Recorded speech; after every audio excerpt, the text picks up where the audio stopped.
Thanks to the Disney Vault and various other streaming platforms, you hardcore Disney kids can check out the multitude of installments from the Lion King franchise whenever you feel like it. Lion King, Lion King 2, Lion King 1.5, The Lion Guard. They're all right there at your fingertips, ready to be hungrily consumed by Disney-philes around the globe.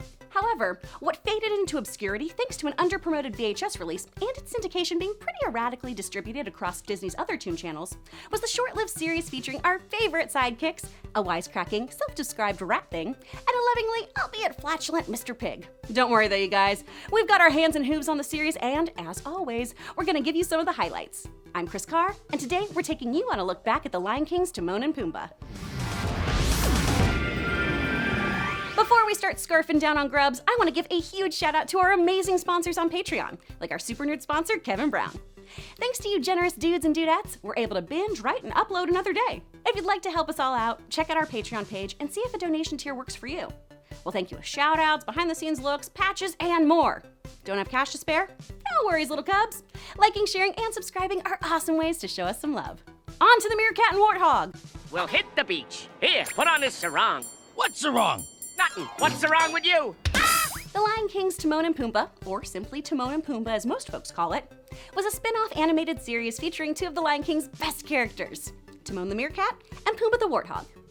The show follows these two best buddies on one-off misadventures set in the familiar location of Africa, as well as various settings across the globe. The show is set after the events of the Lion King film, just in case any of you want to binge the entire Lion King catalog in order.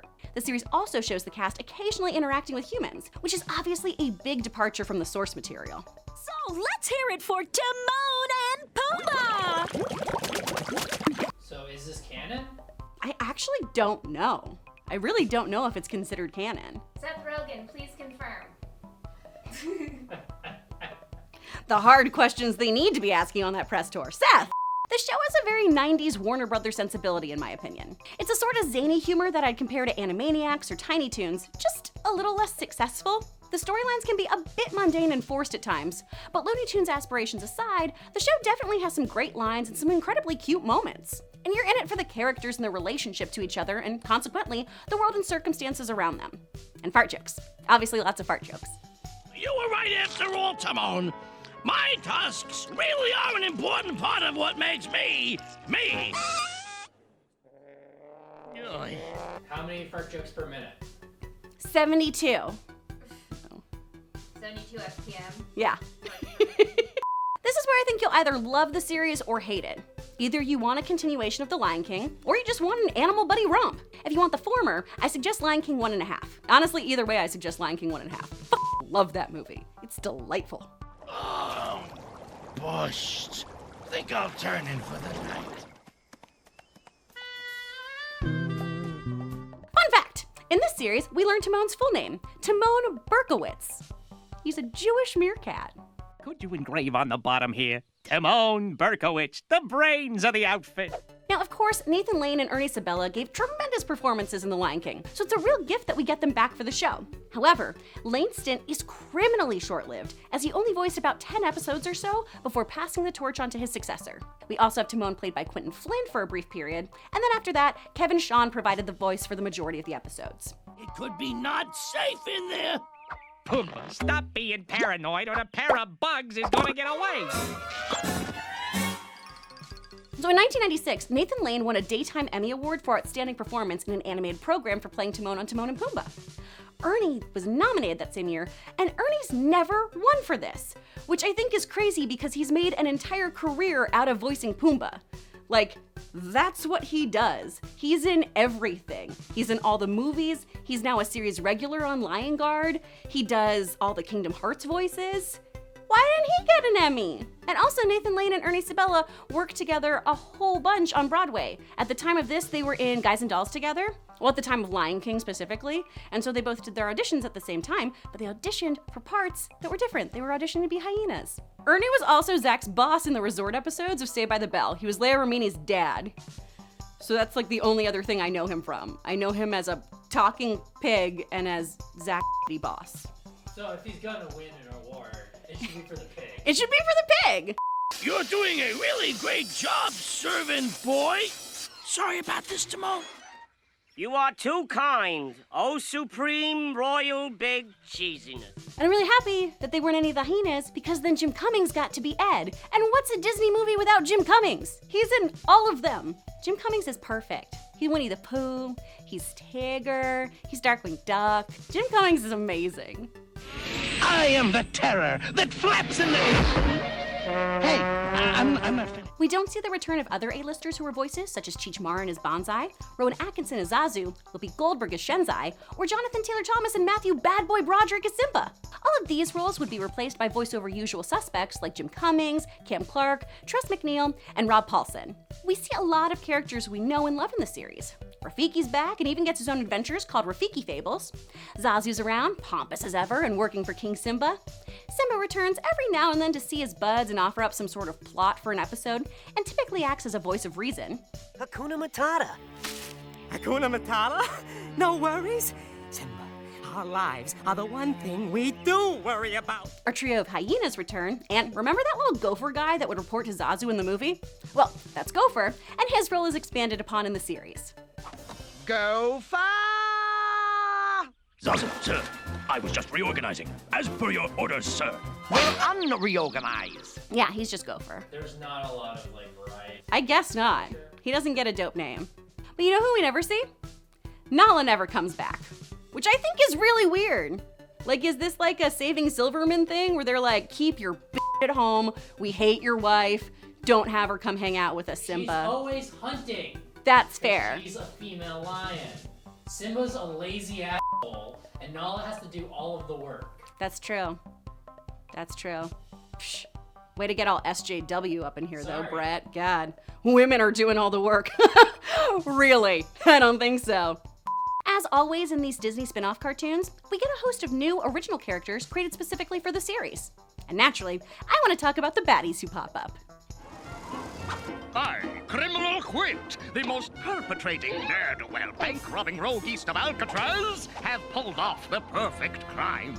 One of the recurring antagonists on the show is Quint, a sneaky human who seems to cycle through occupations really quickly. His clothes are different each episode depending on what job he now has. His jobs, for some reason, always start with the letter C. He'll be a criminal, a clock inspector, a chef, and so on and so forth. Occasionally, he seems to be a pretty nice guy making an honest living, but he's still there to annoy Timon and Pumbaa. What's more confusing than the revolving door of TaskRabbit roles he takes on is that in the episode The Pain in Spain, we see two Quints. Are there more? Are they a set of quintuplets? Oh! Who's NerdWire's dad today? Kris Carr, making dad jokes. That's why we are Carlos and Consuelo Quint, the fastest, smartest, boldest bull catchers on the Iberian Peninsula. I really hate the design of this character, though. He's got this pink nose, and it's gross. What, he's like Bert and Ernie? Kind of. He's got it's a colored nose where it's just this weird pink nose, and it makes me feel bad in my tummy to look at him. That's why he's a bad guy, because he's ugly. Probably. I mean, that probably says a lot more about me than it does about the show. That's how Disney works. If you're ugly, you're the bad guy. That's true.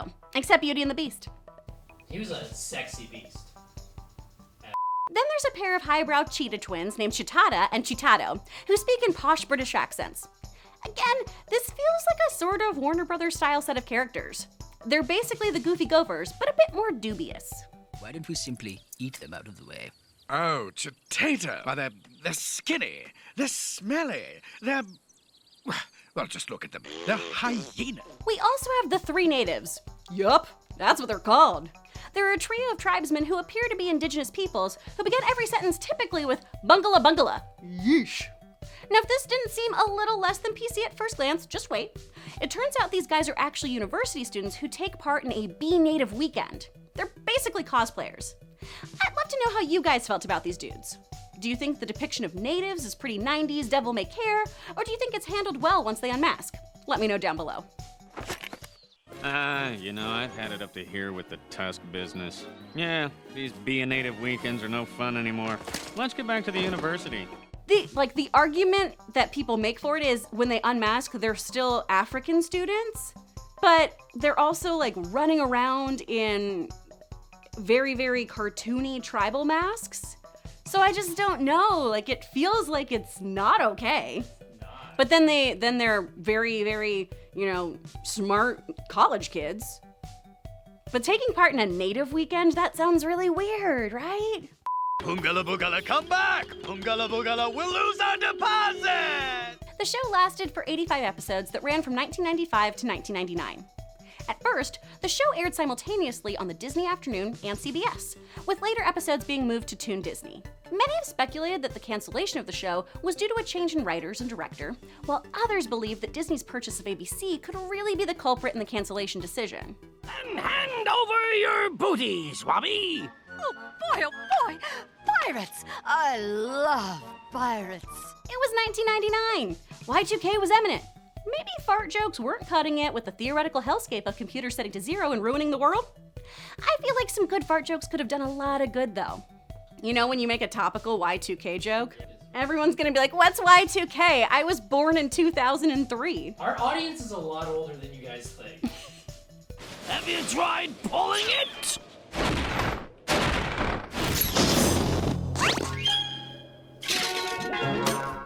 Okay, this episode stood out to me because Timon and Pumbaa are renting a cabin in the snowy mountains somewhere, which makes no sense. They don't explain it. They don't let us know what happened. It's just like they went and got a timeshare, apparently, and that's why they didn't want Simba to leave and be with Nala, because they needed a third for that down payment. We've got to sign a lease. A lease on a timeshare.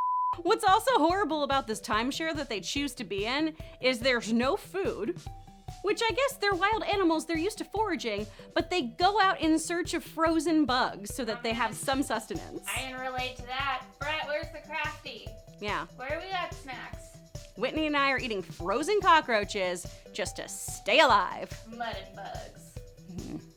All right, Pumbaa. We've got to find us some breakfast fast. I'm so hungry I could eat a horsefly. So they split up in search of food, and Timon gets chased by a bear who he finds underneath a rock, and while that's happening, Pumbaa befriends this little insect. Now this little beetle has a beetle's Liverpoolian accent, and he's a stink bug. He and Pumbaa connect on being stinky. We're like you and me. I sort of occasionally have a problem with my own stinkiness. They're both little farters. They're little tutors.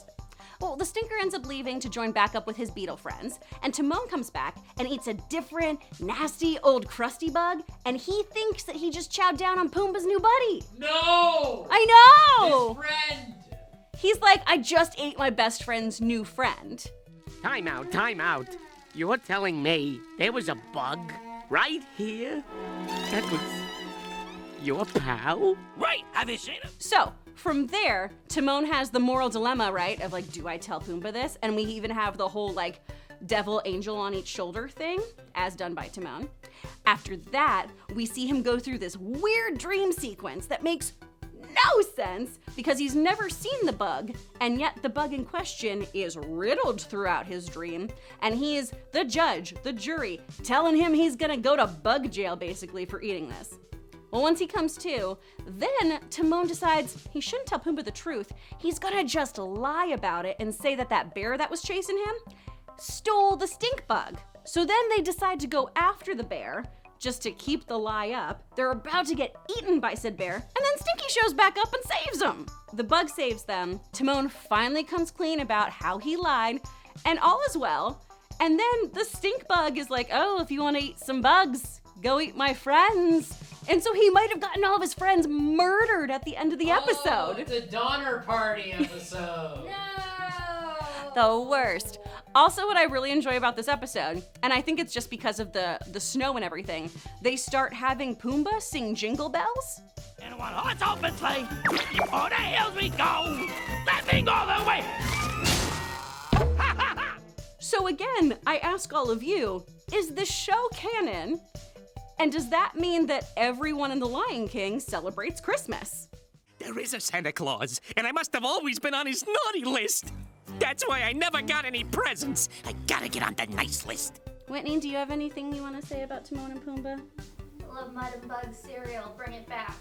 Mud and Bug cereal was so cute. That's my favorite. That was really cute stuff. Little Puffs and Lucky Charms. What is it? My birthday? Oh my gosh. On our shows, we should order all these old 90s foods. We should order 90s. I'm just trying to trick you more into feeding me in every video. I think we should argue in the comments here too. Do you think this show is canon? Yeah, seriously, do you? Like, do you think it's canon? I don't think it can be. I don't think it can at all. If you're a meerkat who existed in The Lion King, and then all of a sudden you're doing this show, we're sure the characters show up, but you get to wear clothes and have a cane and you're building your own superstores? That doesn't sound right. Lion King 1.5 didn't do any of that zany. Oh, it's gonna be ugly, mister. This ghoulie you got is vicious. Oh, he probably just had a bad childhood. Of course, I'm just scratching the surface of this show. What did you think of Timon and Pumbaa? Let me know what I missed and what you want to talk about in the comments below. For more cartoon throwbacks and nostalgia trips, click to the left of my face or check us out on Roku or Plex. Thanks so much to all of our sponsors on Patreon, especially you, Kevin. And thank you for watching. See you, Space Cowboy.